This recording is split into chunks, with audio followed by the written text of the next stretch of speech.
Welcome, everyone, to episode number 85 of the Single Malt Strategy podcast.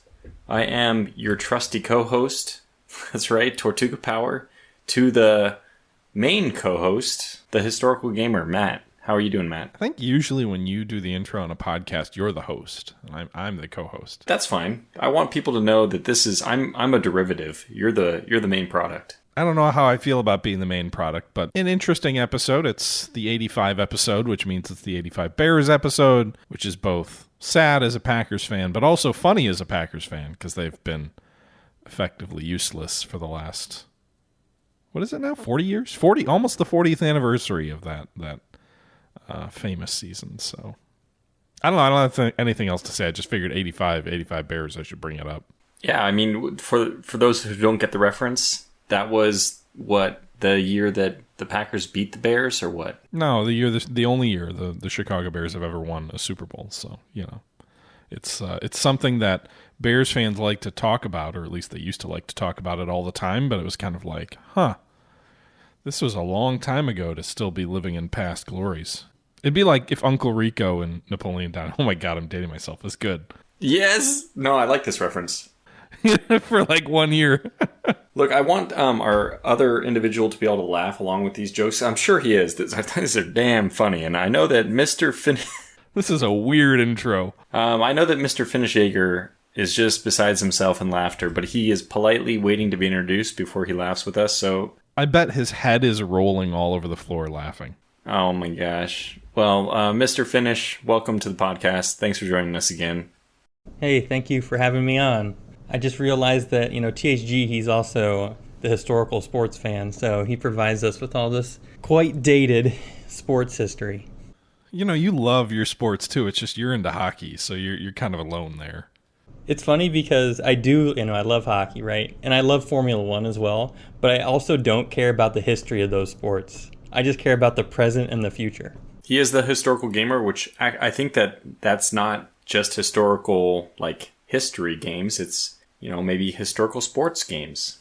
He's just historical. I mean, I do like myself some out-of-the-park baseball, which lets you replay any season in Major League Baseball. Is this a sports episode? Yeah, I was going to say that. We have never done a sports episode.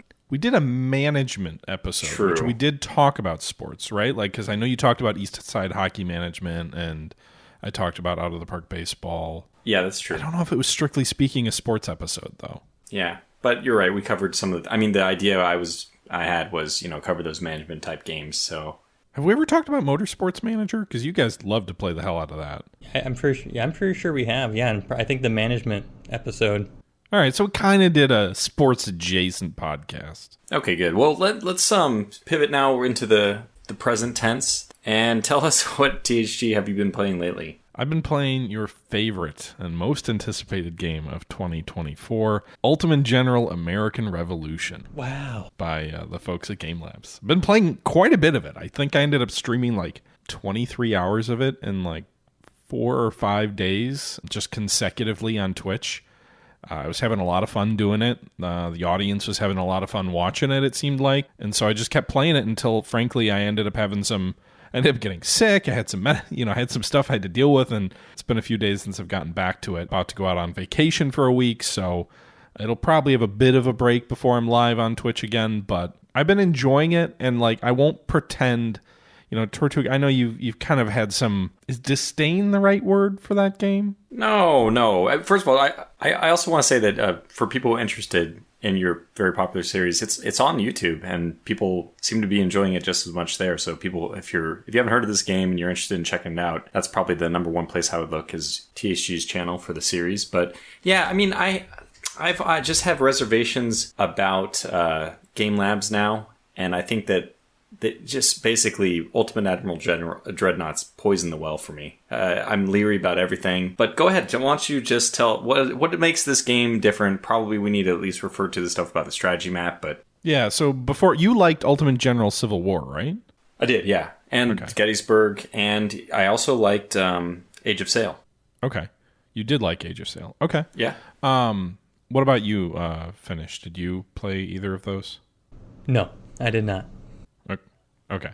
So Ultimate General, American Revolution, in a lot of ways, I think takes big chunks of what Ultimate Admiral Age of Sail had. I think the naval combat mechanism is basically pulled straight in. The ground combat feels tweaked a bit more than that game, but it's still reminiscent of it. The difference is obviously that it's looking specifically at the American Revolution, whereas Age of Sail was not. Age of Sail was sort of trying to tell a story of you being a captain, starting off as a captain, becoming an admiral, from basically the American Revolution through into the Napoleonic period, whereas Revolution is just looking at the American Revolution. The biggest difference with this game than the previous ones is the previous Ultimate General game, Civil War, as well as Ultimate Admiral Age of Sail, both of those games kind of had scripted campaigns in a way. Like, there was some dynamism in terms of the specific units that would fight in given battles, but the actual battle was predetermined, right? You were going to fight the Battle of Manassas, you were going to fight the Battle of Gettysburg.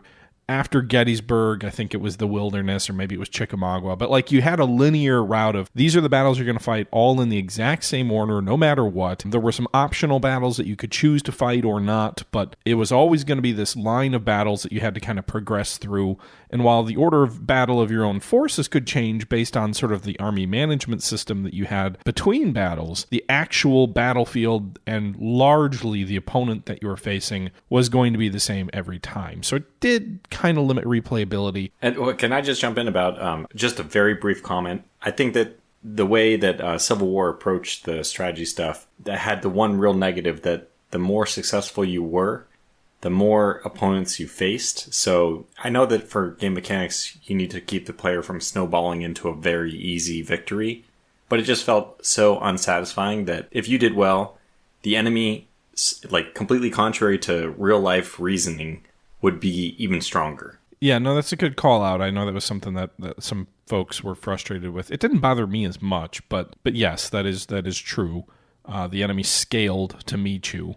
That does happen in Revolution, and I'll get to that in a minute, but it is toggleable, so you can turn that off.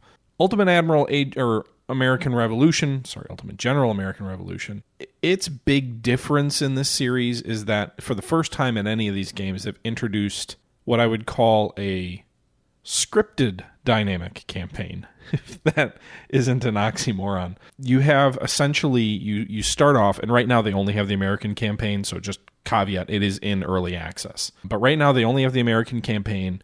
It starts in 1775, basically just before the battles of Lexington and Concord. However, in this game, you don't have, with the exception of the first battle, which I think is Lexington, you don't have historical battles that you fight.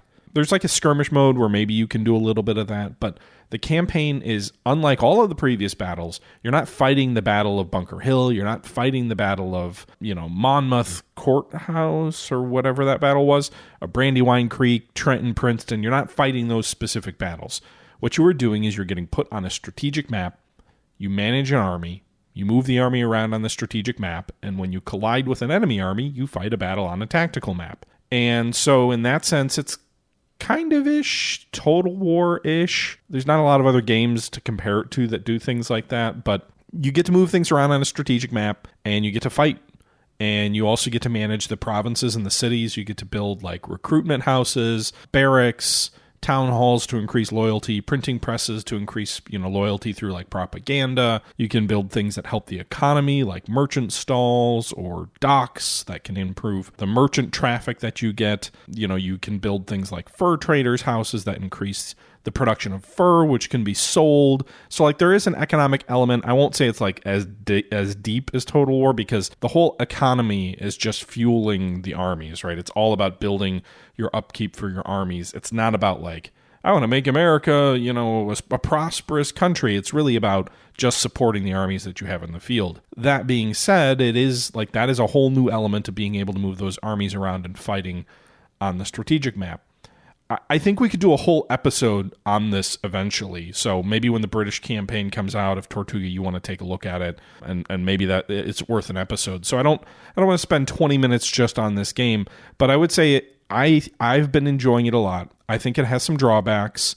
It does have that sort of dynamic AI difficulty where if you sweep the map of the British. The game justifies it in a way. What it'll do is, like, at certain points in time, it'll be like, the king is outraged that the Americans are doing so well, and so he's dispatched extra reinforcements to the 13 colonies to try and, teach them a lesson, which at least the first time... That's exactly the way they did it in Civil War, by the way. Well, so, like, Civil War is different, I feel like, because at least as playing as the Americans in this game, like, I could see the king doing that, right? Like, the British did have latent power that they could have brought to bear against the Americans, especially earlier in the war. I mean, to some extent, New York was a punitive expedition, the New York campaign, in some ways, a response to the fall of Boston, effectively, and the American, I think around then, the American invasion of Canada.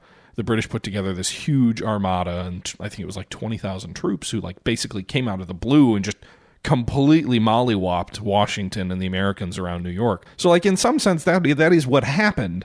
I think if it continues, if it's like the fifth time it happens, then it might be like, all right, I don't know about this. Also, the casualties are kind of laughable compared to the actual war. Like, you'll fight battles where in a single battle, both sides lose more men in a battle than they lost in the entire war historically. So, I mean, if you care about, like, nitty-gritty grognard type details that might bother you.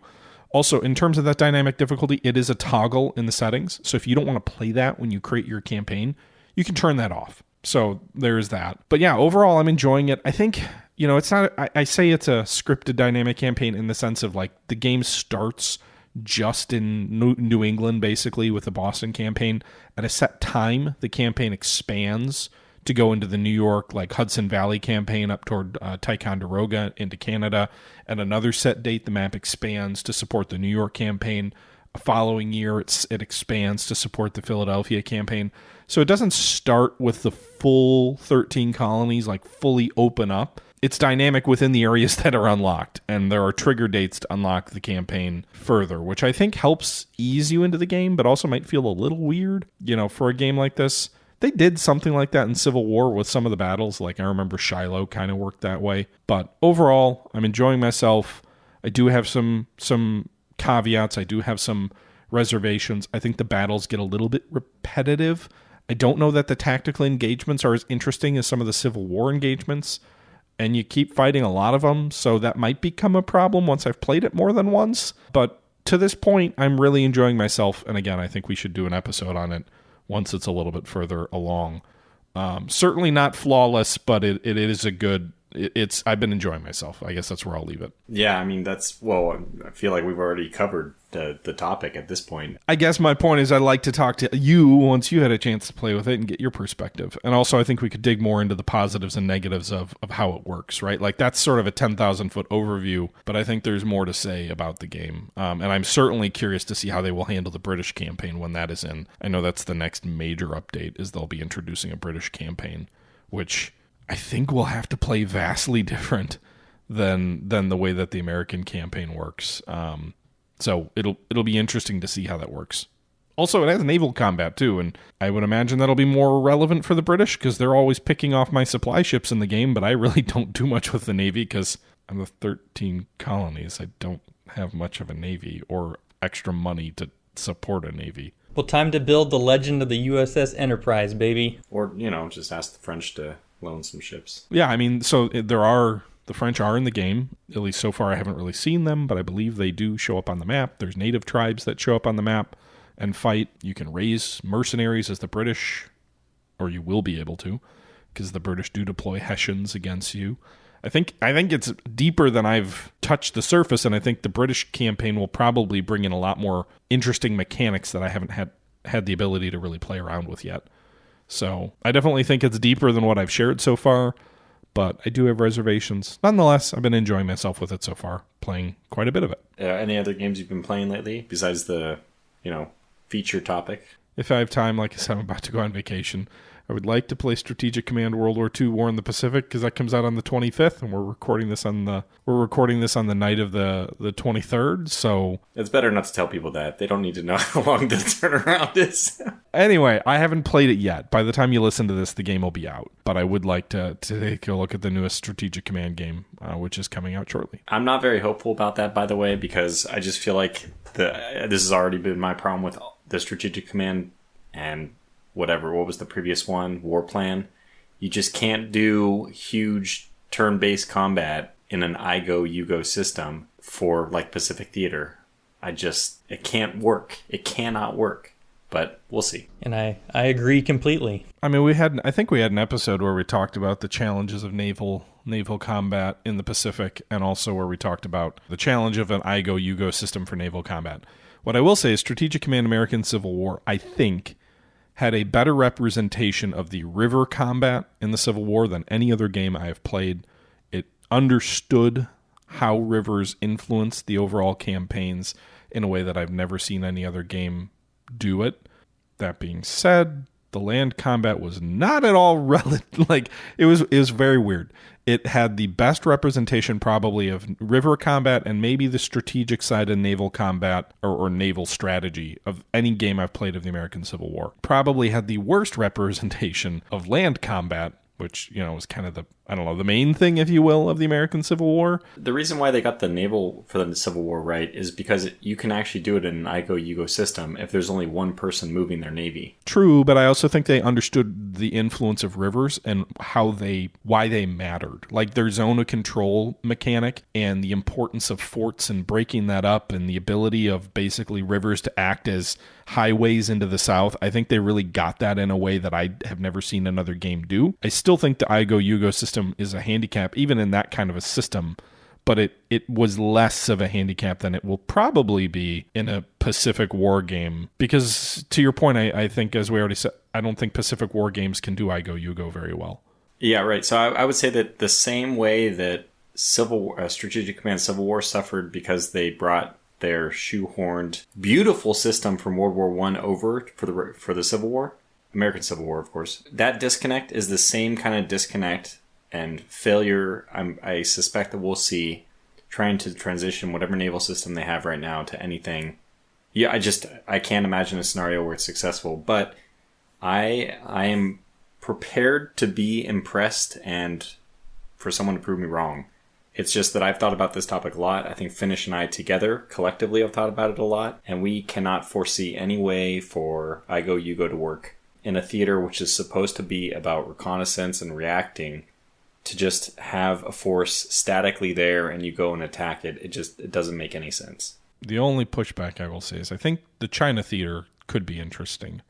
And I do appreciate that, in their World at War game, which was a World War II game that covered the Pacific, although in less detail, they did have the Chinese theater, I thought, probably one of the few games that modeled it like reasonably well. Indo-Burma as well, which is like a huge part of the Pacific War that American wargamers tend not to focus on a whole lot. We like to focus on the naval battles in the Pacific because that's where most of our folks fought. But I do think I appreciate that it will do what many war games do not do and make the sort of the land continent fighting in Asia matter. But I do agree with you, at least in terms of the naval stuff, that's going to be a problem.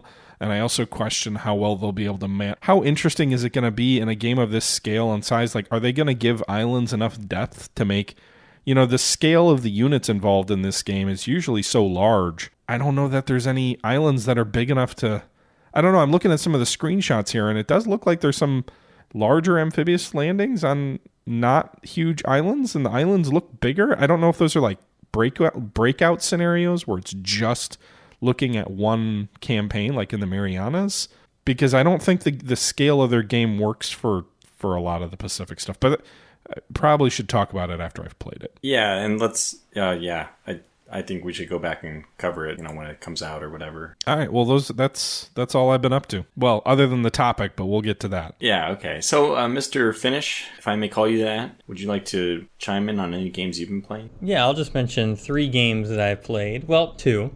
I finished Ghost of Tsushima.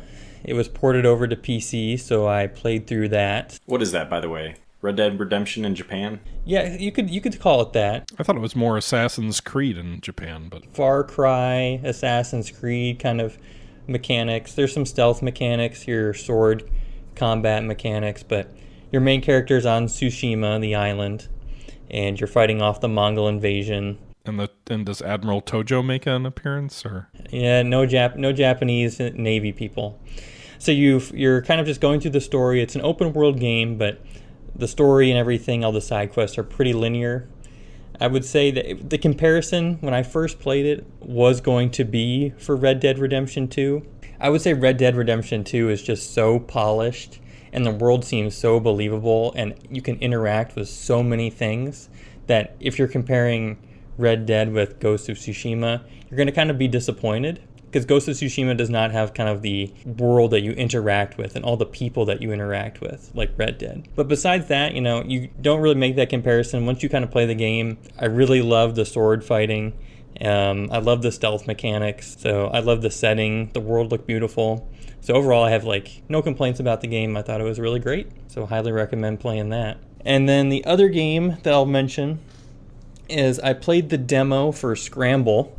Oh, I saw this. Yeah, Wolf kind of told me about the demo was out, and then he put his video out. So this is like a turn-based dogfighting game, and it's set in the Battle of Britain, but right now it's just a demo. I played this game last year, actually, at the Flight Expo, when Wolf and I went to Houston for the Flight Expo. A great city. Yeah, Houston's a fantastic city. Wolf knows the dev for this game, so we kind of met up. We kind of played it there last year. Is that John? Yeah, John Conlon. Shout out to John Conlon.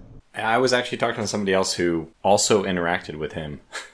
I mean, I talked to him a handful of times over 2 days, and I thought he was a cool dude. So if you're listening, John, you're a cool dude. He'll probably never listen to the podcast. But anyway, basically the demo is just a simple, like a 2v2, and there's some smaller missions to play. But I feel like with the demo, the core gameplay is there. You know what you're going to get yourself into. And I'm looking forward to the campaign and seeing where John and the dev team or whoever. Maybe it's a single dev team. Don't you love single dev games? Solo dev. That's right. So I'm looking forward to seeing where the campaign goes. I'd love to see something where you become attached to your pilots. And I'm not talking about they need some rich backstory, but when my guy goes up, I want a game kind of like Motorsport Manager where you can drive a narrative with your guys, even if it's not written explicitly in the game. I want as a player to be able to create that story myself. So I'm hoping that that game has that ability. I've actually watched Kushin Gaming play this a fair amount. I was watching him stream it, and it looks really good. I think it's actually worth even talking a little bit about how it plays. Is that I saw him doing 4-on-4s where he was, I think it's 4, I'm not sure, but I think they were Spitfires against some... Yeah, 109s, yep. Yeah, 109s. And it was 4-on-4, so you start with your little squad pretty tightly packed, and the Germans start with theirs pretty tightly packed somewhere else. And then you guys, you go turn by turn where it reminds me a lot of, for people who already know this game, Battlestar Galactica, the game that came out from Matrix. But essentially you move, it's like turn-based. It's maybe 2 seconds at a time. You play forward 2 seconds, and you're just adjusting where your planes are going to roll left, decelerate, what their combat maneuvers are a little bit. And you're trying to put this intricate puzzle of how your 4 airplanes are going to maneuver to try to get the other team to bite on one where you come in behind him and take him out. And anyways, it's just really cool. Yeah. Yeah, it's definitely a game where you have to do a little bit of planning ahead, a couple, maybe 2 or 3 turns ahead. But the AI, the German aircraft, in the demo at least, they're going to be making moves themselves, and they're going to throw off your plans. No plan survives contact with the enemy or whatever. So it's like a little chess game. You're trying to plan ahead, and then you're adapting to what the AI does, and basically in this demo, I think every time I play the quick action and the little missions, I have fun because it's different every single time. So I'm looking forward to where this goes. Wolf and I briefly talked about this game in the sense that it's we don't see a whole lot of aircraft games set in the Battle of Britain right now. So it's kind of cool to have a game go to that theater because every time you see, you got IL-2 Normandy, or everything's flying over Germany in 1944 or 1945, and we don't see a lot of Battle of Britain. We're not seeing a whole lot of stuff in the Pacific, although that I think is going to change with Combat Pilot or something like that. Wish I knew the game that Wolf had mentioned before. It was one of his top Combat Pilot. Yeah, that's right. Maybe there's going to be some more flight games, more war games set in some less remembered parts of World War II.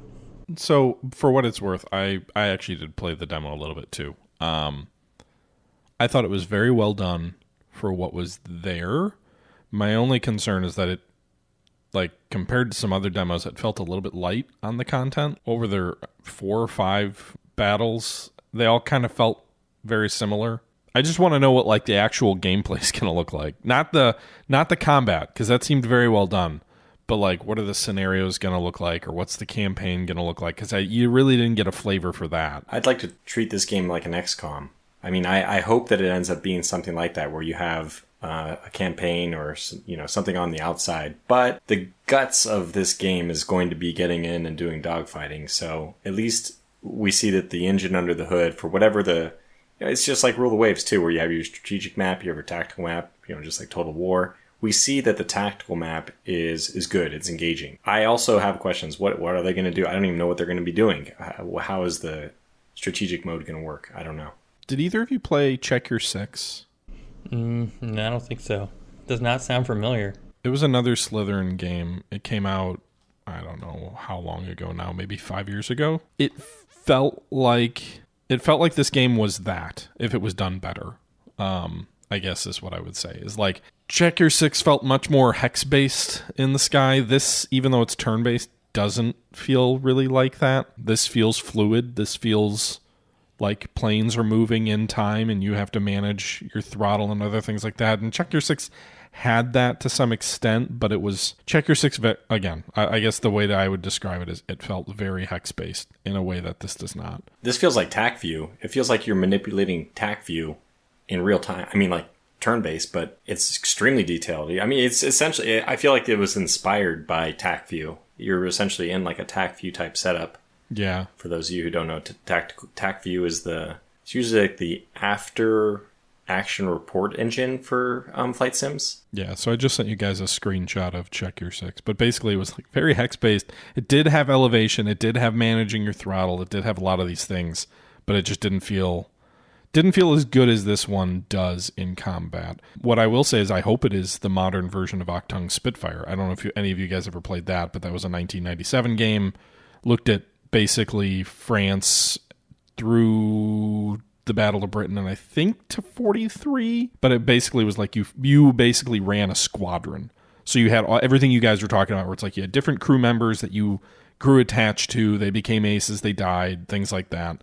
But I had a very similar like mechanic around managing your throttle, managing your maneuver. Obviously it was a 1997 game, so the graphics were way worse. It's actually based on an Avalon Hill board game, but I think that's there are multiple games that follow this sort of tack, Check Your Six being one of them, and I think this is, I think these all come out of, I think they're all inspired by Octung Spitfire. So hopefully they will have a similar mechanic where you get to know your squadron and your pilots and things like that, and it's not just a dogfight, sandbox game. Yeah, and I feel like after talking with John, which is, a year ago now, I do believe that is his vision. And, kind of like what Tortuga says, I think the demo is very good for kind of like your core fighting gameplay. And I feel like the game is in good hands for the stuff that complements that. So, yeah, well, then I guess we'll see what happens. Yeah, I mean, the demo just made me feel like, oh, okay, so this is probably still a ways away, right? Like, it felt very good for what it was, but it felt like they still had a ways to go on like filling the game out. Now, maybe they didn't release the other stuff and it was already ready, but I get the sense we probably won't see it till next year based on where the demo was at. I would say that's a fair assessment. All right, and then the last game I'm playing is our topic, which we keep hinting at, even though it's going to be in the title of the video. So. Like, we can't say it right now, but even though everyone knows what they're about to watch. No, I like the tension. Let's leave it in there. Just don't lose your head over it, okay? Tortuga, what have you been playing? Besides that topic, which shall not be named, Empires of the Undergrowth. Of course, I have to mention something related to my favorite publishing group, Hooded Horse. Hooded Horse? Whoa, Hooded Horse. Yeah, Hooded Horse released recently. I mean, I don't remember the dev studio underneath it, but it's a Hooded Horse published game, Empires of the Undergrowth. This is basically ant colony management simulation. It actually reminds me a lot of Dungeon Keeper, but as ants. It's a really good game. It's a real-time strategy type thing where you build up your economy, which is having your ants go out and get food of some kind. And then you build up your warriors so you can defend or go attack more. I mean, it's got a very good, satisfying gameplay loop, which is simple. One of the things that I like about it is that despite being like an RTS, which usually for me draws up images of quick, actions per minute, twitch, clicking in the right spot and all that, the mechanic that you control the ants with is like technically you're dropping a pheromone on the ground. And the ants will slowly gravitate to it. So it means that you kind of have to plan things in a more strategic way. You can't just quickly rotate between two different... I mean, not really. Because ants will, in a group, you have multiple pheromone groups, which are just your hotkeys. But as you press one and you right click somewhere, it's not like everyone from the group is immediately going to go there. They're one at a time going to essentially pick up the scent and start going there. And you'll see them... This also lends itself really cool, to the way ants... in real life form ant lines, because they go one at a time. You'll see them moving there as an ant line rather than an ant blob or an ant front. I should say they form a column, not a line. Anyway, I think it's a really good game. Finnish, you've seen me play it a few times. I guess, what am I missing? What have I not mentioned about it? Oh, great story. I want to say one more thing. Sorry. Great story. I really love the voice acting and the storyline where you're essentially, your ants have adaptations that they can. It's essentially a tech tree by acquiring royal jelly is the research points. And the way they have the whole storyline on top of that, where there's two scientists you're interacting with, or who are just essentially looking at you, investigating you, and one of them's kind of crazy, and he over injects royal jelly when the other scientist turns her head. It's really cool. It's laden with very good comedy. And it's an easy recommend for me. But yeah, going back, sorry, Finnish. Is there anything about this game that I haven't mentioned well? Well, you haven't mentioned that bugs are gross. The ants are gross. There is that. I don't understand how this game's popular. I don't want to look at bugs, But other than that, I think you've described it very well. Yeah, I can actually tell you that sometimes some of the bugs... I mean, it makes me... So there's also another thing, though, that they actually drop little science facts on you. I've learned things about insects from this. Yeah, that's right. So I learned about the mantid, the wasp mantid. That's not really... It's a mantid family, so it's like a mantis. But it looks like a wasp, and you have to fight it in one mission. And so I actually went up and Wikipedia'd what this thing is and looked it up. And then another time, you're playing as the Matabele ants. Oh, what are these? So then, okay, now I find out that there's actually Matabele ants who go and they raid termite nests. And you have this, the way you're playing it is you're the Matabele and you have to raid termites. You go look it up what these guys do in real life. They actually do that. Matabele ants go and they raid termite nests and they fight. And, there's casualties. And Matabele ants, they're one of their interesting gimmicks is they're one of the only ant colonies that actually attend to their wounded. They pick up the wounded ants and they bring them back to revive them. That's so cool. I learned all this from the game. Anyway, it's pretty cool. You didn't look at this one at all, did you, Tishi? No, I heard a lot of cool things, like what you're talking about here, but the general premise of strategy game leading ants kind of turned me off it. I mean, maybe that's my own faulty, but not historical enough. Oh, okay. Well, yeah, that's fair. It's definitely you have so many games that are the same setting, over and over again. It was nice to see a game that's branching out to kind of a new idea, in my opinion. I don't know if there's anything else that's similar to this, so there might be a lot, and I'm just, saying something stupid. But I think it was nice to see a different colony management concept out there. There was a Sim Ant game a while back, years and years ago. Any of you ever play Sim Ant? Sim Ant? Yeah, it was basically you were running. Was it at the same time as the original SimCity? It was probably around that. There were a lot of sim games that they made back then, but it wasn't obviously to this level of detail. But it was like a city builder, but an ant city builder. And if your ants went above ground at the wrong time, and there was a lawnmower going, they'd just get wrecked. I didn't play it a lot. I just remember being oh no, there's a lawnmower, and it's just chopping half my colony to bits.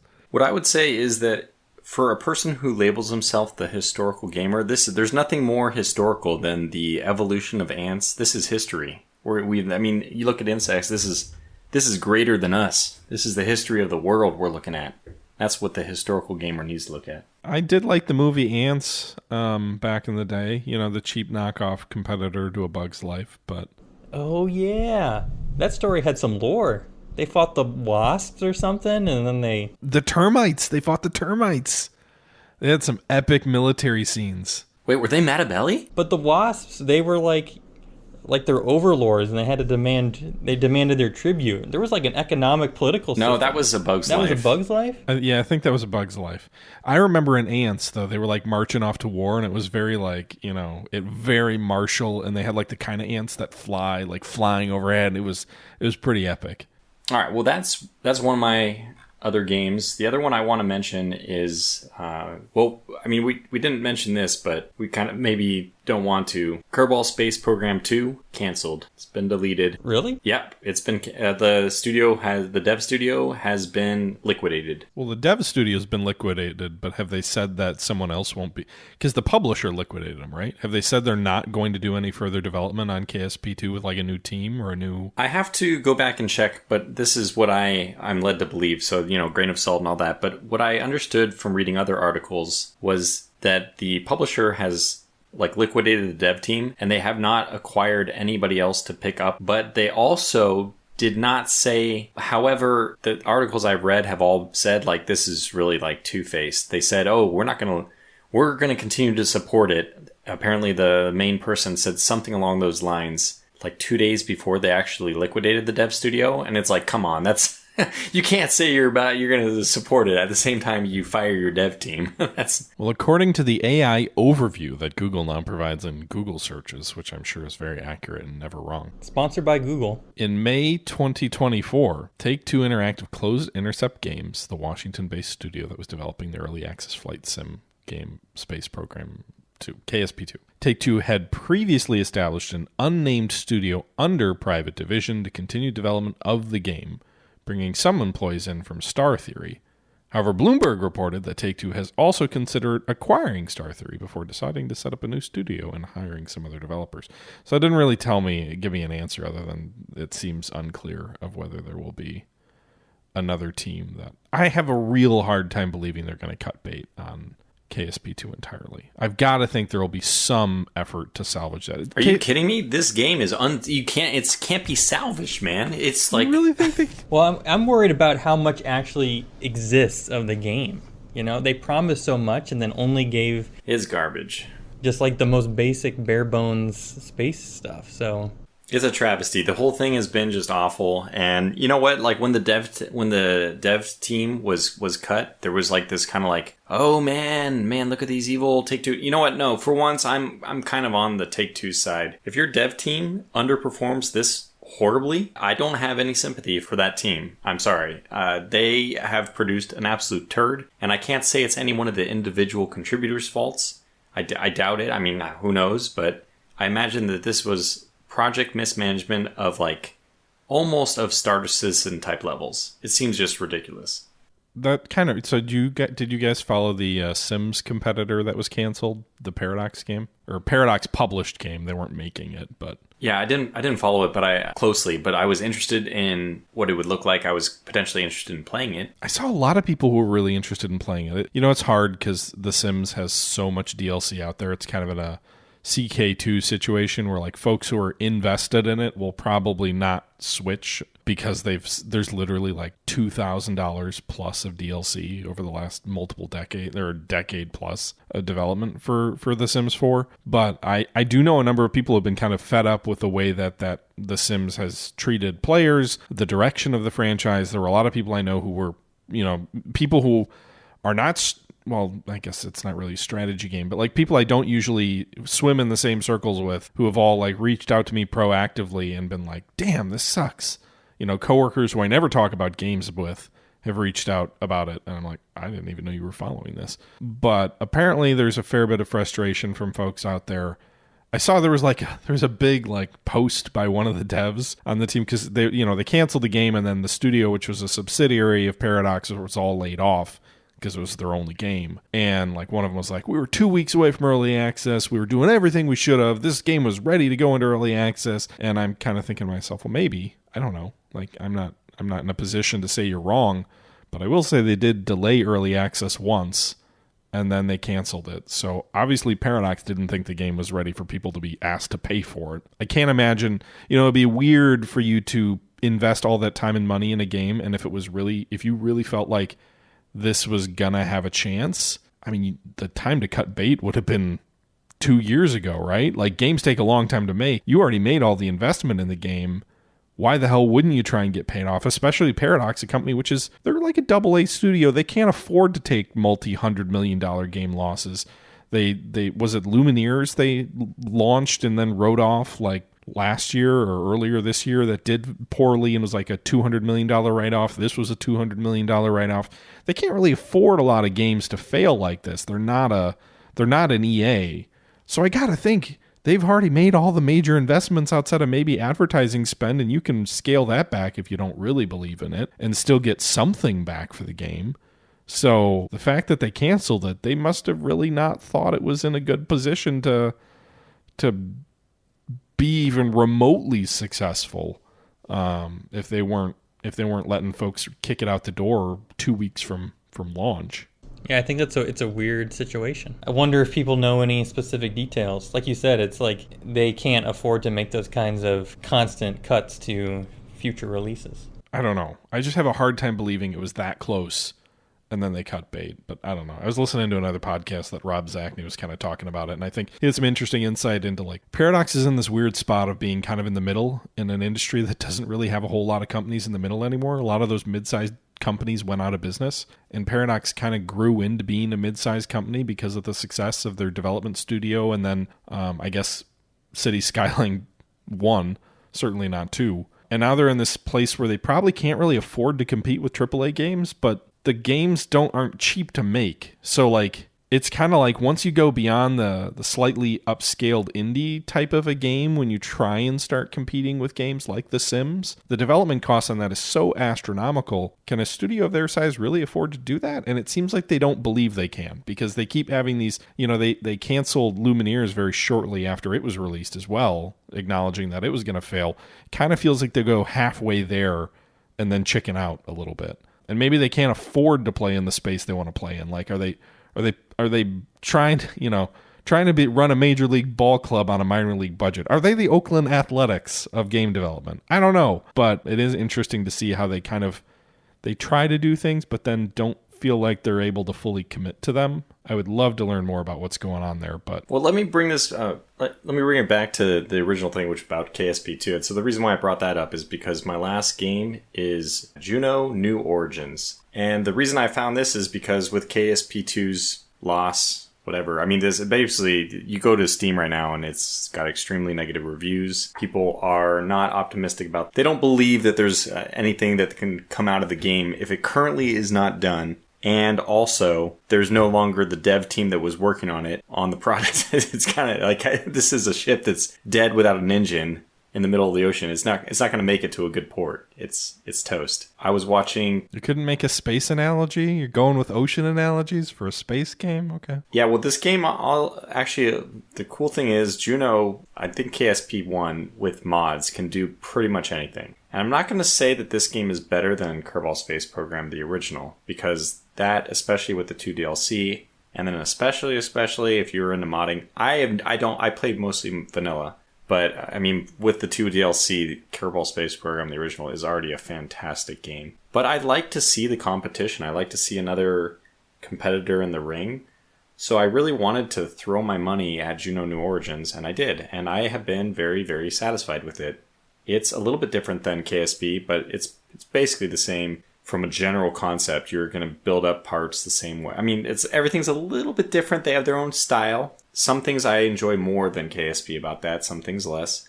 To your point, though, about the ship, you can actually build in the base game ships and submarines. Pretty cool. Ooh, submarines. It all looks more realistic, portrayal of rockets than KSP2's sort of building block style. It's supposed to be a little bit more realistic, but that also comes with the trade-off that it can be a little bit more difficult to get right. And also, there's something really charming. This is a universal comment, by the way, not just something I think, but it seems like everybody has this reaction that KSP with Kerbals just has something charming about it. Just entertaining when you see the Kerbals and the camera for the in-cockpit view, when you see them making all their silly faces, and there's something just really cool about it. You really buy in, and you really love bringing these Kerbals and moving them around. In this one, you're playing with Drues, and they're Druids or Drumans, I forget, but they're basically humans. I mean, you couldn't tell. It might as well just call them humans on planet Earth or a different planet Earth because it's not Earth. But and it doesn't have the same charm. It's almost like a more sterile, scientific version of KSP1. That's all I wanted to say about that, though. Just that I've been playing it, I've been having fun, and I've been playing it actually with my kids. They all come and crowd around, and we try to build a rocket together, and it's a lot of fun. Yeah. Now the last game I've been playing is one that people are really going to lose their heads about. It's the featured topic for tonight. We're going to talk about a completely, I would say, unknown game, very similar to a Legionary's Life. Was it a Legionnaires or Legionaries? I think it was a Legionary's Life. And that game is Heads Will Roll. Specifically, I think we've all been playing Heads Will Roll Reforged, which is kind of like the gold edition, which adds a little bit but takes all the previous content they put together. And how to describe this game, besides saying it's a Legionary's Life, it's a turn-based graphic novel almost based game where you're just reading a lot of text and you're going in and staring at very non-moving images. It's almost like an RPG from the early 1990s, where it's mostly text-based, and you're just clicking on buttons to do everything. Nothing is like WASD. It's not right-click to move. It's really almost like a JRPG. You're just moving, choosing your attack, and you see what happens. And it does have a somewhat engaging story, but I think most of it is all about developing your character, watching the skills grow, and vanquishing enemies, getting a little further each time. Heads will roll. I find that this game is underappreciated, and I think it's going to be a big hit to people who haven't played it before. It's interesting because A Legionary's Life was, I won't say it was like a hit, but like there were a lot of people talking about that game when it came out, at least within the strategy community. It has 4 times the amount of reviews that Heads Will Roll does. So I think it got a fair bit of attention in a way that maybe a Heads Will Roll hasn't. I remember I was looking through the A Legionary's Life Steam page like 6 months ago or something like that, looking to see, like, is the developer working on anything new? I really enjoyed A Legionary's Life. I was curious to see, like, are they going to do anything? And I saw someone bring up Heads Will Roll in the forum there as like, hey, this is basically like, I think they were like, they copied, whatever. So again, that's kind of how I heard about this. I wish listed it. And then I guess you started a series, Tortuga. I actually saw Finish's live streams first, and I was like, all right, well, I guess I'll pick it up since you guys are getting into it, and I've enjoyed my time with it. Finish, thoughts?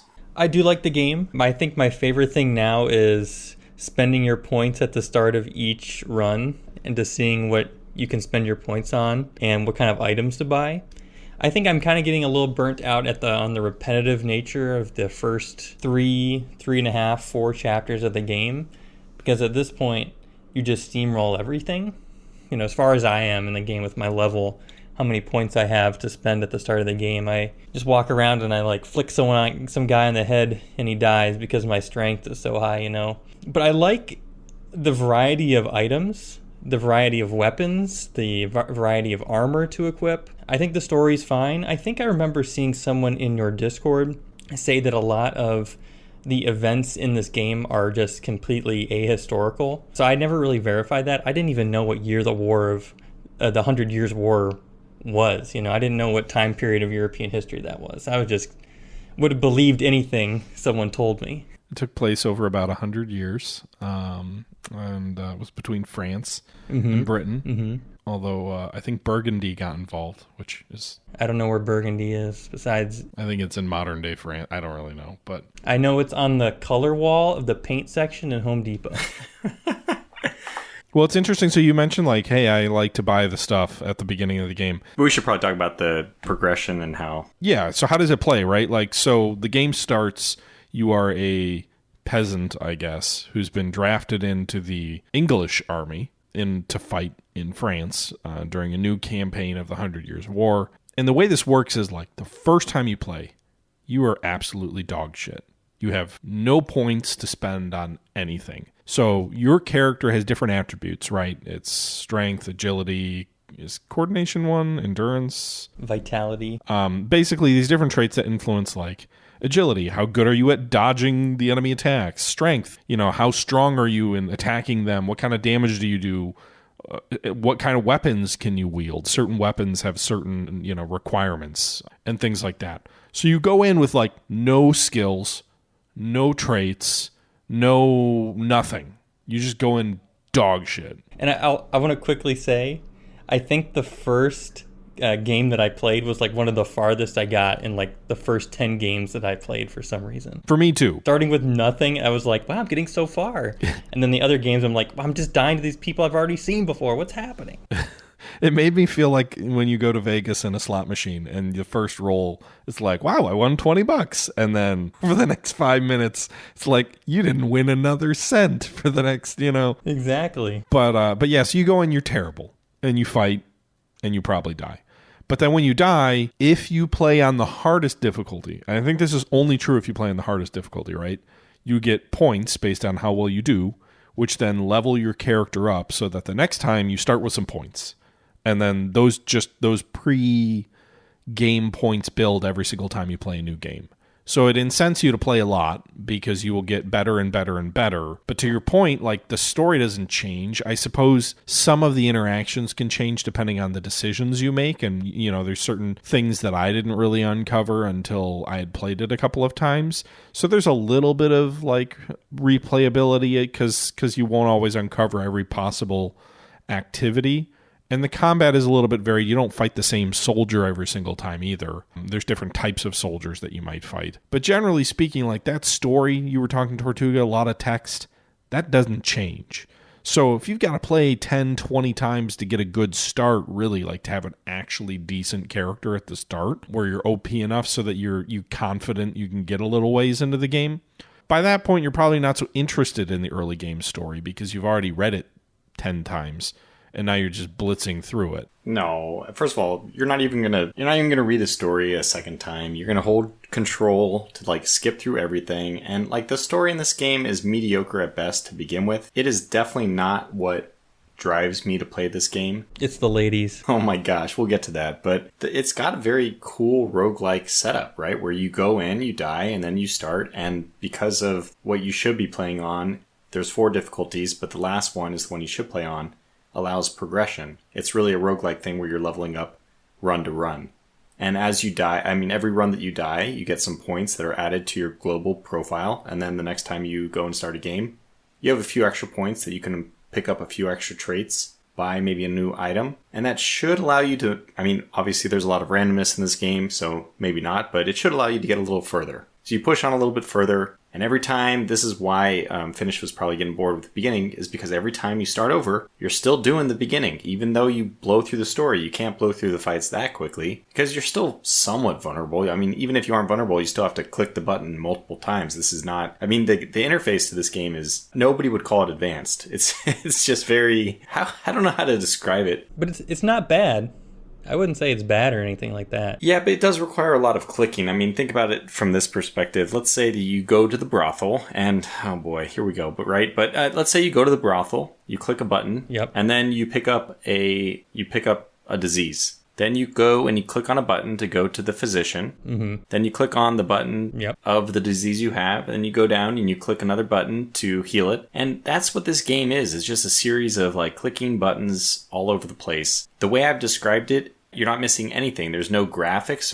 You're just you're just clicking buttons. There's little PowerPoint buttons from like the 1990s. It's a little circle which says label of text on it, and that's what you click, right? It's So if you play Rule the Waves, you should like games like this. And that's why I like it, but I want to make sure that we're very clear. It's a lot of clicking, and sometimes I think it's a little bit unnecessarily so. There's things which could be done to improve things, maybe a little bit.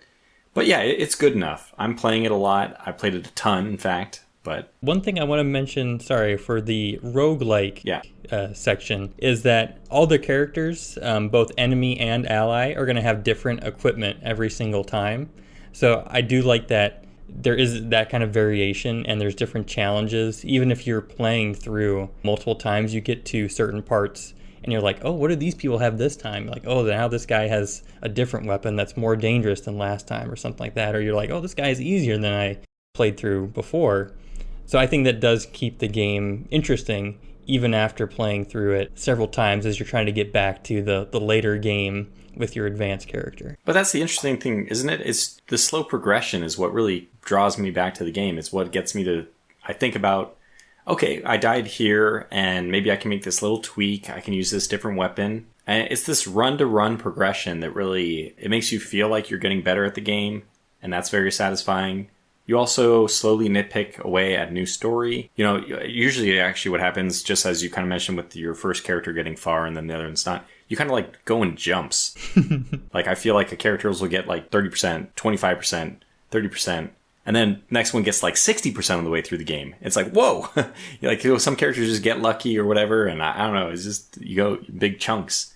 But then the next ones will be stuck around 50, 60 for a while and, you know, get plateaued for a bit. You know, you're always tweaking, like, can I do this a little bit better? Can I train? To actually, I guess we should break down, it's pretty simple to break down what the game plays like.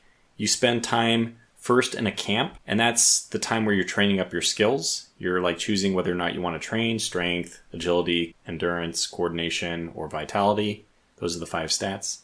You can get sent on side quests during that period as well when you're at the camp, right? So, like, the game has chapters where you go through each major battle, but then, like, while you're training, you can also do side quests where maybe you go and scavenge, maybe you go, you know, to one of the other characters' houses that you met along the way. Maybe the Earl, who's sort of the leader of your regiment, decides, you know, you need to go on a side quest to go deliver water to another camp, and events can occur there, and combat can occur there as well, but it's not the main story that progresses you to the next camp. And as you work through that camp period, you have a limited amount of time to do things, right? Yeah, right. There's 2 places that you're going to be in this game. You're either going to be in camp or you're going to be in combat. Those are the 2 options. I mean, unless you're reading text, the 2 places you are in combat or in the camp. And yeah, from the camp, that's where you go into either side quests for combat or the main storyline combat. And so there's chapters, and you do have a time, just like a Legionary's life. There's an amount of time that every training session, every action, mostly, is something which will take up time that you have before the next progression. And Maxer and me, and probably in a lot of people, it's exciting to like figure out, how do I want to best spend my time before the next event? Do I want to spend time training up this weapon skill? Do I want to spend time developing this relationship with somebody who will give me a good item? You know, I mean, it's kind of cool the way there's a lot of different ways you can get to the same point of like a good character by doing different things. Yeah, I just think that the choices you're allowed to make, it's a very well developed system. It feels balanced that you can try different things and you're not punished too much. You can have different solutions to the same problem. I don't know. The options, being able to experiment and seeing how they play out, it's a really rewarding thing. I mean, I guess I have a lot of positive things to say about it for a game that, you know, doesn't look great, but it plays really nicely. There's a lot of RNG. Oh, sorry. It has a bit of that one more turn to it. I find myself like going one more combat a lot. So it has that, it's compelling enough that you want to just play one more mission before you save and quit.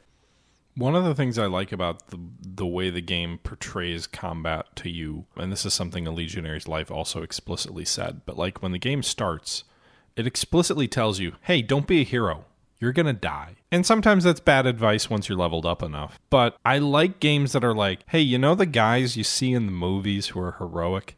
Yeah, real life didn't work that way. They die, right? The first guy over the top at the Somme dies. You know, Mel Gibson's character at the end of Gallipoli does that great heroic charge.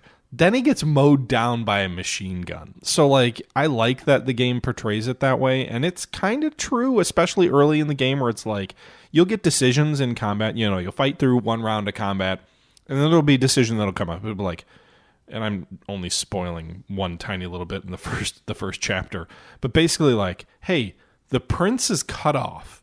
The earl, who again is the head of your regiment, is going to go lead a party to, support him. You're just a lowly soldier. You're a lowly militiaman. No one knows who you are. Are you going to volunteer to go with the earl on this risky fight? Or are you going to, just hang back with probably everybody else? And if you haven't leveled up enough, if you've got garbage equipment, the safe bet is probably, I'll stay in the rear. I don't need to charge forward and die. Again, once you've leveled up a little bit, that first fight is really pretty easy and it's not that much of a risk. But as the game goes on, you continually get those kind of choices where it's like, are you going to push your luck to maybe get a little bit more loot, to maybe get a little bit more prestige, to further the relationships that you have with these characters? Or are you gonna try and survive? And I like that because I think that speaks to a truth of, I think, a lot of combat type scenarios that most games don't really reward being I don't know if this is the right word, but reward being a coward, right? And a game like a roguelike kind of does, because if you die, and you start over. I would still say it's okay to be a hero, to try to be a hero and to die, because it's still, you'll learn through trying what you're capable of doing. And I think it's completely okay to try and then fail, because you still get a little bit of progression towards your next character. If you're doing the highest difficulty, yes, right? Like if you're not doing the highest difficulty, you don't get that progression, right? I don't want to talk to the people not doing the highest difficulty. Why are you even playing this game? I mean, like, okay. Seriously though, the only way to play this game is with the heads will roll difficulty, the highest one, because you have the progression. Sure. You can actually play, I did my first playthrough because I was a little bit intimidated by all these different difficulties, and I figured first time I play a game, I might as well do the medium one, right? I did medium, and I noticed you could save the game. I had save games and all that. But it's so much better. The game is so much more compelling when you have this progression system. So I would strongly recommend to everyone to ignore every difficulty except for the heads will roll one. I would agree, although the only caveat I would say is, like, it is both a positive to figure out what you are capable of, and also kind of a negative the way that roguelikes play, like, where it's like, hey, if you care about your character, these should be difficult decisions. But because of the way roguelikes work, where it's like play, restart, it kind of takes away from some of the emotion that might go into some of those decisions, because it's like, I'm going to die anyway, so I might as well just, take every risk to try and get as many points as I can, so that next time I make it a little bit further. Like, those two game design elements, I think, are a little bit at odds. I still like it, like, because I put myself in that shoe of, like, I want my character to survive. But, I guess if you're more of a roguelike player, maybe you don't, because you're just so used to the mechanic of, build up the infinite point supply so I can build a super soldier.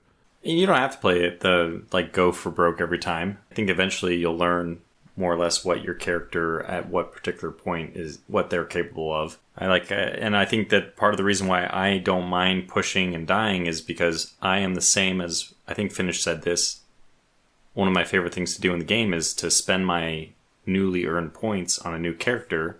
It's all the theory crafting that goes in at that moment. It's the same with any RPG, right? When you get to the character creation screen, it's like this wonderful playground where you're thinking, what is this character going to do? And there's 4 weapon types. There's swords, axes, maces, and polearms. And you can start to try to guide your playthrough. Am I going to be an agility sword person, which I've still never done, but one day I'm going to do an agility sword build.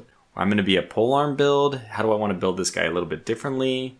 Do I want to acquire my weapon, or do I want to hope I luck into a good weapon during the playthrough? Because one of the things you can use your points on is buying equipment. There's also a pretty big game mechanic. So, I mean, we haven't really even explained that there's an inventory system, but there is an inventory system. This is one of the big changes, I would say big improvements over a Legionary's life, which had some basic thing, but this is like a full-fledged RPG ragdoll system where you have head, neck, chest, and limbs that can all receive armor.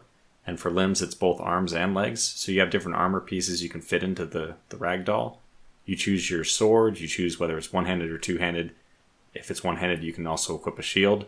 So there's a lot of equipment-based stuff that goes into this. They added that whole system on top. My memory is that a Legionary's Life, you could maybe acquire a different sword, but I don't remember what else. Or maybe a better javelin. You could. It was more than that. They had a decent variety of weaponry. Not as stacked as this, but there was definitely an equipment element to it.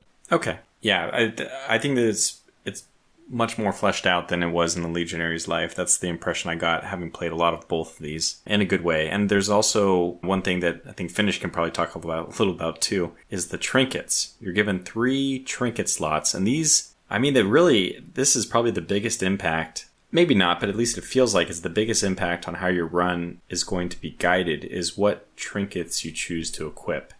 Some of them are things like a dagger that just does extra damage, or you can equip some belt which gives you strength. A cloak that can give you more sneakiness or whatever. I don't know. Yeah, I think they have one that does coordination. There's also a prestige which you can use. There's the game is based on a lot of skill checks, and there's prestige checks. So equipment will also have a prestige factor. Have either of you done like a crossbow build? It's hilarious you would ask. Oh God. Yeah, good thing you just asked. My second to last playthrough was crossbow only. And I got to chapter 4. No spoilers. Yeah, no spoilers. Chapter 4, I died. But it's difficult just because you have to spend a turn to reload, and then you really have to, hit your target. But crossbow is really powerful. It was fun, but it was definitely not something I would do again. My first time ever with a crossbow, I was getting my ass beat in the fight, and I was just like, fuck it, I'll pull the crossbow out and just shoot a prayer, and I had like a 20% chance of a hit with a very powerful arrow. And I one-shot the guy who was beating me down. I shot him in the face, and it just dead. And I was like, what?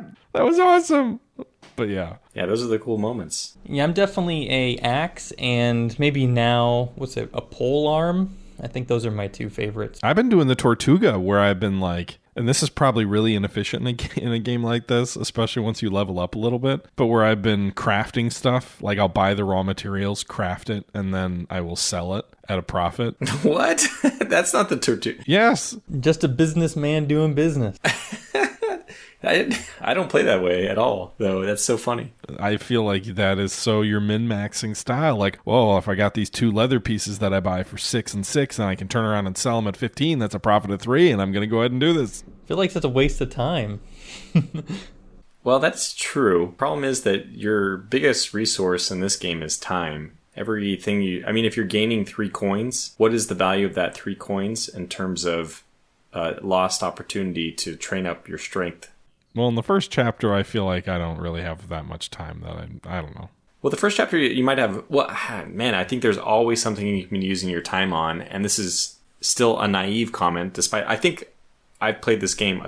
I don't go into the brothels. I'm sorry. I'm a man of God. I don't believe in Well, you can't go into the brothels until chapter 3, I think, so you don't have to worry about that for a while, but yeah, you didn't... Well, I don't try and do the not safe for work stuff with the nurse or the French lady you meet in chapter 1. I also don't. Should we talk about that then? I guess it's a side of the game that... Yeah. I want to stamp my disapproval of this right away. They do offer these... I feel like they're very forced. I'll let you guys weigh in, and hopefully you can be honest if you don't mind it that much, but I hate this side of it so much. It feels... So there are some relationships you can develop are with some women, and you're getting a romance opportunity when you interact with somebody, and nobody has an image in this game. Nobody. Except for the women you interact with who you can actually develop a romance with. It feels so...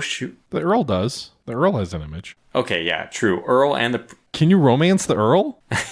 Not yet. The Earl and Prince, I guess, they both have one. But yeah, they have almost no images of anybody, but yet they do for these women. They don't even have one for the sergeant, who's the person you interact with a ton. And I guess Bartholomew has an image too. Well, I mean, when you speak to the sergeant, there's a character on the left side of the screen, yeah. Okay, good. So they do have... I got to roll back a little bit. Yeah.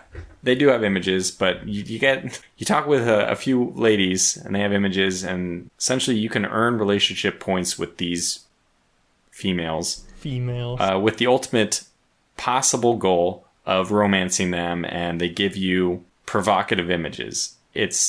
I find it very There is a free downloadable content patch that I believe has nudity, which is not in the base game, I don't think, right? Like if you don't install that, it doesn't go that far, but it is very weird. Like the female characters in this game, I don't mind the idea of it, and actually I think it's a good idea in a game like this where like maybe some element of your character, because Pirates does this too, like Sid Meier's Pirates, like you get married in that game. True.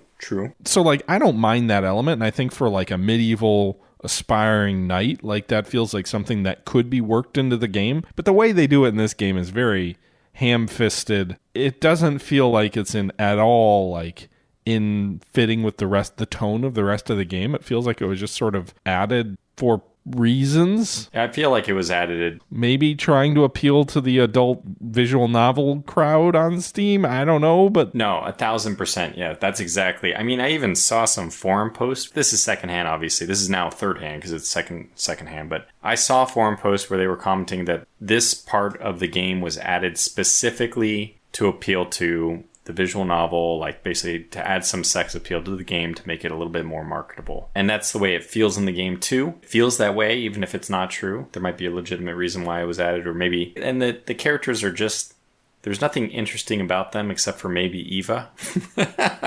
Eva's the one who I find her storyline at least not awful. Well, and that's the one that she's the French one, right? Who like lives on the estate. Yeah, she's the French one. Well, I don't want to spoil her story, but I think it's actually interesting enough. Sure. But I mean, like, it feels like, oh, you could run into this character. There'd be a reason for her to be here. Like, there could be a romance, like, especially because she asks you, like, can you protect them? There's a reason that could exist in almost like a Hollywood movie script sort of a way where it doesn't feel sleazy. Yeah. The way the rest of the female characters are in this, and even her, like, you know, it's just weird. Like, if you're going to go this route, I would imagine you would go this route rather than just like, there's this little side thing in this game that doesn't at all mesh with the rest of the game. But that being said, like, you also really don't have to go, like, you don't have to do the adult DLC. Well, before we move on, I just want to say, like, besides Eva, I think a good contrast to her foil is likely Cecilia, who's the first one you're likely to run into. And her trope is so outrageously ridiculous. It's nurse set in the medieval times, healing you and falling in love with you. I mean, it's like the most... like, we might as well be at a Halloween party, and this is a nurse, and you're trying to hook up with her. That's pretty much as deep as the story is with Cecilia. Except for it's super huge-chested Cecilia in the medieval times, wearing, apparently, according to my YouTube comments, not period-appropriate garment. It might be ahistorical from her garment perspective. I don't think that the artist really cared too much. But yeah, it feels ugly. It's actually, because it can't be turned off, you still have to interact with her to get some benefits. Ooh, benefits. Yeah, in this case, so, man, unfortunately. And another thing is you can't, even if you do the quest line, there's still, it's not the not safe for work images, but they really are. If these images were on my work computer, people would have some like serious reservation, like I'd probably be turned into HR. So yeah, technically they're not in full nudity, but they're provocative that you wouldn't want to have them on like a work computer, right? So I would consider them not safe for work. They're just not, 18 plus specific content. And that's built in. Even the 18 plus stuff, I guess, I've been told by a little bird that I haven't seen it myself, but that it's basically the same image, but it's nude. I don't know. I don't know why I just really dislike this so much. That's why I'm talking about it so much. It bothers me that it's in there. It feels so unnecessary because the game is otherwise really good. I don't feel like if that was the core of the game, like if it was an adult novel game, like those exist, right? Those exist on Steam. You'll run into them from time to time. Yeah. And if that was the shtick of the game, then whatever, right? Like folks can be into that stuff. That's their choice. But like, it feels weird to put it in a game that doesn't feel a part of that. Like, it doesn't feel like 95% of the game is trying to be that kind of a game, and then to just like include this on the side as like I'm gonna make my game more marketable. It almost turns you off of wanting to, it doesn't mesh. It it's not a cohesive design. Yeah, and people have said that. Even when I tell people in like my introductory video that there is this element of it, I get YouTube comments saying like, oh, you know what, I went to the Steam page and I saw that one of the images there was like an image of probably a Sicilian, like a bra or something, whatever it is. And obviously there's some way it is marketed that way. It is supposed to be a draw to the game somehow. It's such a small part of the game because it's there. Well, and like some games have it, but like it makes more sense. Like, I mean, because it's theirs, it's turning people away. I feel like he might have lost more than he's gained with it. Right, and it's not that there isn't nudity in other games where that isn't the core of the game, but like I feel like in most of the games I've experienced like that, it makes sense at least. Yeah, and if the writing wasn't awful, it would probably be a little bit better too. But these are like, there's no, besides maybe Eva.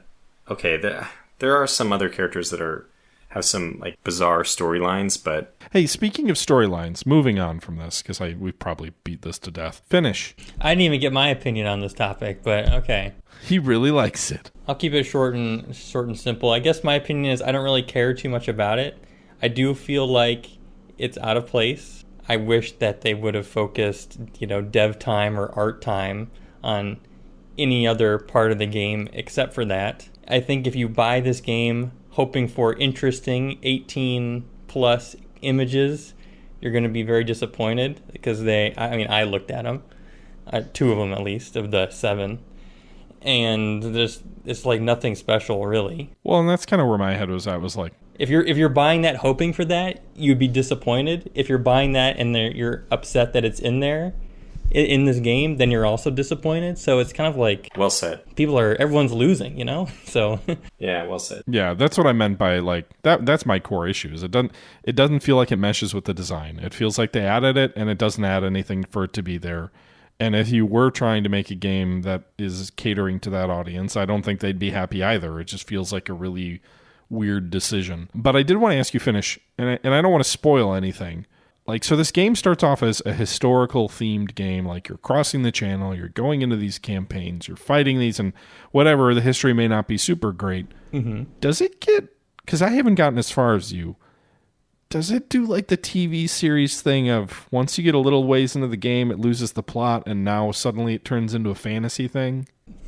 Possibly. I mean, the game has poison weapons, which is kind of like already not realistic. You could say that's fantasy. Fantasy isn't like monster type weirdness, I guess. No, I think there's stuff that you're like, oh, this could definitely be a fantasy setting. Yeah. Yeah, because I watched one of your battles and I was like, okay, did they do the Lost thing where they're like, it started off good and it gets weird at the end, and it's like, all right, I was in it for the historical theme, even if it's not accurate historical. But now it's like monsters and shit, and I'm like, do I even care? From what I've seen, it might be going there for maybe one character. I think Tortuga and I are thinking of the same one. So I don't know anything beyond that, but I was thinking of that side quest I watched where you were battling that like weird, like it had like roots or something. Yeah, exactly. But maybe you were just high. I don't know. Nope, that was there. That was in the game. I think that's the one battle that you fight something which is non-human or very much fantasy. Okay. But everyone else is probably supposed to be at least human. Okay. There's some other weird stuff. There's also some very strange weapons in the game. There's a crossbow, which is an automatic crossbow. Oh, hell yeah. Belt fed. Yeah, it allows you to fire 5 times in a round. The CB-42, the predecessor to the MG-42. You should have gotten that one for your crossbow run. Have you encountered that crossbow yet, Finish? No, not yet. You just spoiled it for me. Oh, didn't know it existed. Oh man. Yeah, it's pretty far in. I can tell you about it after this podcast, but I have unlocked it, so I can actually buy it on the opening screen too. It's kind of the thing is, a lot of this the completionist in anybody, if you're a completionist and you're playing this, there's a lot of very specific branching decisions that you have to follow, like this exact path, to unlock things. I'm not sure if that's a good thing or a bad thing, but it does mean that if you want to like see everything, you're going to have to replay this game dozens of times. And that's dozens of times when you're like getting all the way through it. And I think Finish and I are both stuck on on a roadblock, let's say, that prevents us from... Yeah. I've never completed the game. I've still never beaten it. I've died every time. That's the only way I've ever gotten to my next character is by dying with my previous one. And that's after like 50 hours or so in the game. Finnish, are you still stuck on that Yeah, we're getting stuck on the same guy. one character that I saw you were live streaming the other day, and it was way overpowered and you didn't even get a hit in? Yeah, that's the character that Tortuga and I have both yet to defeat, if I'm correct. But I got really unlucky. I want to say that I missed a 40% roll 5 times in a row for my opening 5 rounds. He did the math. Do the odds seem accurate to you? Because it's a big game on RNG, right? Like where you've got a 50%, the way combat works, right? You've got stamina and you've got health. You know, you need to try and have better stamina than the other guy, basically, in order to have a better chance of hitting them, right? So yes. And there's things that can happen where you can like knock them down off their feet where you get like 100% chance of a hit. But generally, like, well, I don't know. My tactic that I think works the best is I use the shield to bash the enemy. That either stuns them or knocks them over if it works. Usually the shield has a pretty high percentage chance, at least early against early opponents. And then once they're down, your odds of going, hitting them go way up. But man, it's basically like, do I want to defend and recover stamina? Do I want to attack? The big thing there is if you've got a big stamina advantage over the enemy, they're much more likely to get hit by you. Depending on the type of weapon you have, you may or may not penetrate their armor. Their shield may block it. I forget what question I asked originally of you, Tortuga. What? Probability, yeah. You're asking if the RNG feels real. And as a person who is, I wouldn't say obsessed, but very, very focused on RNG in games, this one feels good. And I would say one benefit over a Legionary's Life is they actually show you the percentages. Remember in a Legionary's Life, it was just they would fill in like a circle to a certain amount, and you couldn't actually tell what percentage it was. And it was like, what is that, 80? Is that 70? I don't know. That did suck. So this one actually gives you the numbers, which is nice. All right, Phil, I'll let you. No, just the Legionary's Life circle to indicate probabilities was not a good decision, in my opinion. Yeah, I know I'm a big fan of watching Gladiator, where it tells me Marcus has or not Marcus. What's the guy's name? Marcus Aurelius. Maximus has a 35% chance of hitting. Commodus really came out of nowhere with that strangling of the Emperor. He only had a 5% chance on that, but it worked. Yeah, but to get back to the point, Sorry. I feel like the RNG in this is very solid. When I lose and I had bad RNG, I feel like the game explained to me the percentages well, and it allows you, the game really devolves into maximizing your percentage in a given fight. And I had one fight early on in my YouTube series on this where I just played the percentages, and it could have gone poorly, but I feel like I played the percentages optimally. And we ended up with like this beautiful fight where I survived with like 3 hit points or something like that. And, there are many comments were that this was a cool fight to watch. But I feel like you sit there and you weather the storm, you weather your bad rolls, and you still play what you consider is, for THG, you have some idea of what your optimal is. I have my own, Finnish has his own, we all have our own, and we just play our optimal strategy, adapting to the percentages as the situation evolves. And I love games like that, especially when it feels like when you play the percentages right, it's rewarding. And this is a game where when I feel like the numbers rolled against me, which they did for that one fight where I missed 5 40% chances in a row, I don't get frustrated at the RNG. And that's been a problem with me before. I get frustrated at RNG sometimes. It's never happened in this game. So, it's good. From RNG standpoint, I think this game is, it's actually extremely well done. And I'll agree with that statement. We should have a whole episode on probability and just bring it up how it's done in XCOM and all these other ones. I've seen different games where heard about different games where they actually modify the percentage under the hood so that what you see and what you're actually rolling are different. It's a fascinating topic. Yeah, I'll be sick that day. Didn't Sid Meier's memoir kind of talk about that a little bit? Yeah. I know there was a book I read where it was like, if you've lost, then they adjust the odds that you don't really see, because losing multiple times in a row, even if it's a true reflection of the odds, like doesn't feel good to a player, right? Where it's like, you could get 3 straight losses on a 30% chance or, 70% chance. That certainly can happen. But as a player, if you lose 70, 70, 70, you're going to feel bad about that. And so they make tweaks to those numbers under the hood to make sure that it's not frustrating as a player. Like I swear that was in his memoir or something about that in one of their games. I know that he talked about this concept of like gamers wanting to win, and how do you build like a random, like an RNG system around that. The thing I know is that XCOM, I'm not sure if it was 1 or 2, but XCOM was the one I was referring to, which modified the percentages under the hood. I think it was something like if you were missing, it would modify the percentage to actually be higher. And it might have been the other way. If you actually were hitting, then it would lower your percent. I don't know if that part is true, but I think if you were missing, it would actually raise your percentage. I think that you should always feed the person the percentage, but I understand they have to manage people's expectations. That's pretty important and difficult to do.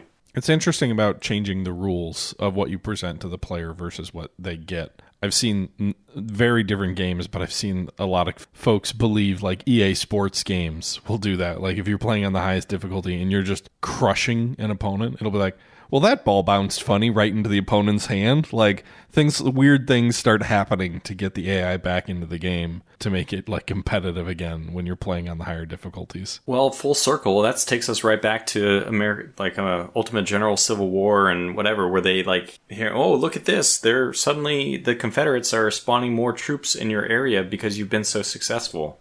Like, what? That's the opposite of what will happen. I think it depends, right? Like there is truth to if an opponent is doing very well, it is more likely to cause, you to issue a call for reinforcements to try and stabilize the situation in a military situation. So I do think there's reasons you can do that. I think they probably went overboard where it's like, oh, and now they have triple the manpower so they can deal with you exactly, right? Like it wouldn't be crazy to say, hey, the enemy's going to reinforce because they need to stabilize the front.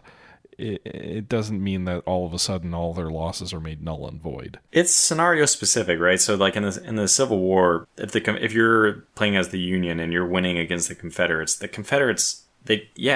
think you already hinted at it, but let's just say it directly. They couldn't have manufactured those reinforcements. Well, it depends. I mean, so they did in 1862 in the West, right? After they lost Donaldson, the Shiloh campaign, they built an army of 40,000 out of nothing. They had lost like 20,000 at Donaldson. The entire sort of front had been ripped open, and they basically built an army of 40,000 men almost out of nothing. They did that by stripping 20,000 plus troops off the Gulf Coast to do it, which then opened up the New Orleans campaign and opened up like several other successful attacks along the Gulf. But they did reinforce where failure was happening to plug the gap, and it did allow them to take the offensive. But by 1865, they couldn't do that anymore. So, whatever. This is not a topic for this discussion. I do think there are times within reason where I think it can make sense in a given scenario. I think Ultimate General did it way too much, where it was like, okay, we've gone from a plausible reinforcement to, well, it's just endless now. I don't know that I have anything else to say about Heads Will Roll. I don't know if either of you have any other topics or items you want to talk about, but I think I don't want to talk a lot about this, but I felt like I already talked about how I didn't think the story was that good. We talked about that it's not historical. Did you guys talk about your perceptions of the story? I don't remember what you guys said about it, if you thought it was good or not. It's fine. I enjoyed it initially. I haven't gotten as far as either of you, so I don't really know where it goes. Okay. I mean, it's just a vehicle, in my opinion, for the gameplay and the mechanics, but it's not compelling by its in and of itself, and that's fine. Yeah. Okay. Then I don't have anything else. Yeah, I don't think I have anything else to add either. I think it's a good game. It's maybe worth people at least checking out, and we'll see if I feel like this game is pretty much unheard of. That like not many people are playing it, so I'd love to. I don't really think that there's a good way, except for on your YouTube channel, THG, to get people's feedback from this podcast on whether or not they went out and looked at it and thought it was interesting and tried it. But that to me would be pretty interesting. Otherwise, I guess we'll wrap up here. So, Finnish, thanks for coming on again. Hey, thanks for inviting me. Thanks, Matt, for staying up late before you have to pack. Yeah, I mean, I like it. I'm a little quiet now because I started another game. He's getting some live feedback. Yeah. But yeah, I don't think this one's gonna go well. I'm trying to decide. I like my hunting knife early because it gives me free cash, but it's not a very good weapon. Oh no. THG, I see that you've installed a certain DLC for this game. That is not true. I have not installed that DLC. Wow, look at these achievements. Romanced Eva, romanced Olivia, romanced Cecilia. You're looking at your own achievements. Mine are private, so it couldn't be me.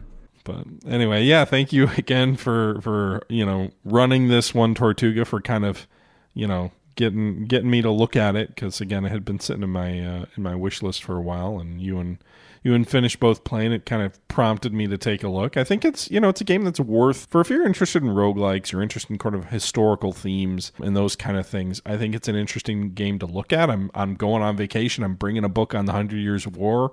It's inspiring me to learn a little bit more about it, and I think it's a pretty interesting and fairly unique game that I'm happy to be spending some time in. And absolutely a recommendation for anybody who played A Legionary's Life. I think you have to check this out. The only upside I think A Legionary's Life has over this one is maybe the setting. I like that setting better, but in every other way.